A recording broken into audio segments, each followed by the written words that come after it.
brief history of the United States of America. Hi, boys and girls, ready to get started?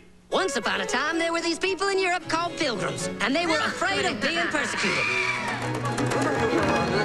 So they all got in a boat and sailed to the New World where they wouldn't have to be scared ever again. Oh, I'm so relaxed. I feel so much safer. But as soon as they arrived, they were greeted by savages, and they got scared all over again. So they killed them all. Now, you'd think wiping out a race of people would calm them down, but no. Instead, they started getting frightened of each other. Witch! So they burned witches. In 1775, they started killing the British so they could be free. And it worked, but they still didn't feel safe. So they passed a Second Amendment which said every white man could keep his gun. I loves my gun.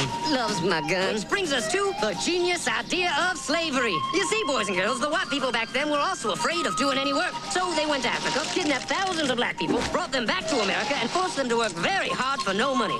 And I don't mean no money like I work at Walmart and make no money. I mean $0. Nothing. Not a zip. Doing it that way made the USA the richest country in the world.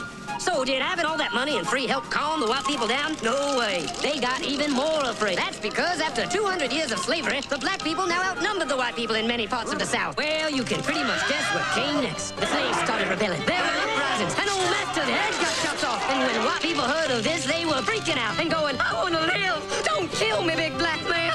Well, just in the nick of time came Samuel Colt, who in 1836 invented the first weapon ever that could be fired over and over without having to reload. And all the Southern whites were like, yeah! But it was too late. The North soon won the Civil War and the slaves were freed. Yep, they were free now to go chop all the old masters' heads off. And everybody was like, oh no, we're gonna die. But the freed slaves took no revenge. They just wanted to live in peace. But you couldn't convince the white people of this. So they formed the Ku Klux Klan. And in 1871, the same year the Klan became an illegal terrorist organization, another group was founded, the National Rifle Association. Soon, politicians passed one of the first gun laws, making it illegal for any black person to own one.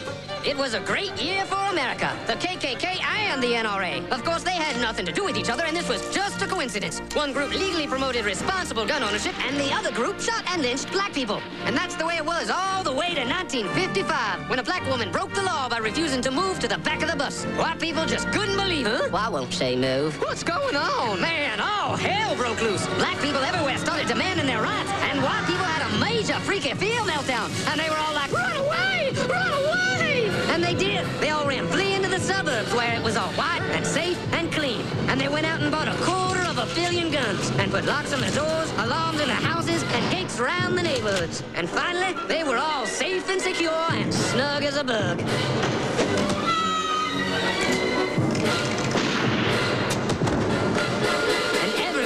Lived happily ever after. Wow. Yes, I did. Yes. And Harold Moss.